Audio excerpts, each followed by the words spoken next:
नाशिक शहर पोलीस गुन्हे शाखा युनिट 2 ने लैंगिक अत्याचार प्रकरणातील फरार आरोपीला पकडण्यात पोलिसांना यश आले आहे। नाशिक पोलीस आयुक्त संदीप कर्णिक, पोलीस उपायुक्त किरण कुमार चव्हाण तसेच सहाय्यक पोलीस आयुक्त संदीप मिटके यांच्या मार्गदर्शनाखाली ही कारवाई करण्यात आली आहे। अंबड पोलीस ठाण्यात गुन्हा क्रमांक 272/2026 भारतीय न्याय संहिता कलम 64/4, 115, 127/2, 351/3 अन्वये गुन्हा दाखल असलेल्या लैंगिक अत्याचार प्रकरणातील आरोपी हर्षल रमेश परदेशी, वय वर्ष 19, राहणार बोरेमाळ तांडा, नागद, जिल्हा छत्रपती संभाजीनगर हा गुन्हा दाखल झाल्यापासून फरार झाला होता।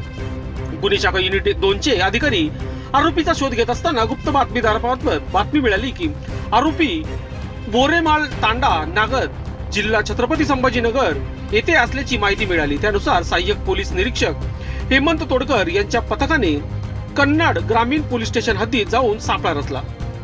पोलिसांची चाऊल लागताच आरोपी पळून जाण्याचा प्रयत्न करत असताना पथकाने पाठलाग करून त्याला ताब्यात घेतले।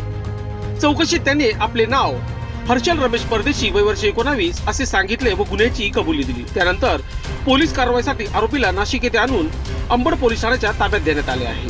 सदरची कामगिरी नाशिक गुन्हे शाखा युनिट 2 चे प्रभारी अधिकारी सहाय्यक पोलीस निरीक्षक हेमंत तोडकर, पोलीस उपनिरीक्षक समाधान हिरे, सहाय्यक पोलीस निरीक्षक यशवंत बेनकुळी, पोलीस अंमलदार मनोहर शिंदे, नंदकुमार नांदुडीकर, चंद्रकांत गवळी, प्रकाश महाजन, वाल्मिक चव्हाण, तेजस मते, सुनील खैरनार, प्रवीण वानखडे अशांनीही केली आहे। लोकशास्त्र न्यूज साठी बंटी आढाव, नाशिक।